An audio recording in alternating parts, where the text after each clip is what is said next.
मोनोरेलला अचानक तांत्रिक बिघाड झाल्यामुळे प्रवासी अडकले होते, मात्र सर्वांची सुरक्षित सुटका करण्यात आली। या घटनेनंतर उपमुख्यमंत्री एकनाथ शिंदे यांनी व्हर्च्युअल माध्यमातून प्रवाशांशी संवाद साधून त्यांची विचारपूस केली। बाबा हे सगळं लवकर तुम्हाला सुरक्षित बाहेर यावं म्हणून आपले सगळे प्रयत्न चालू आहेत आणि काळजी करू नका। मुंबई महापालिका MMRDA सगळ्या गावची सगळी टीम लागली आहे।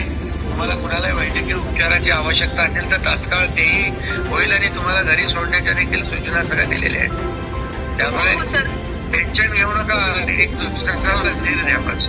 पॅनिक नाही बाबा हे सगळं लवकर तुम्हाला सुरक्षित बाहेर यावं म्हणून आपले सगळे प्रयत्न चालू आहेत आणि काळजी करू नका। मुंबई महापालिका MMRDA सगळ्या गावची सगळी टीम लागली आहे। तुम्हाला कुणाला वैद्यकीय उपचाराची आवश्यकता असेल तर तात्काळ तेही होईल आणि तुम्हाला घरी सोडण्याच्या देखील। अशीच अपडेट पाहत रहा शिवकन्या न्यूजवर। बातमी विश्वात सतत खबरदार आणि जागरूक राहण्यासाठी चॅनलला सबस्क्राईब करा।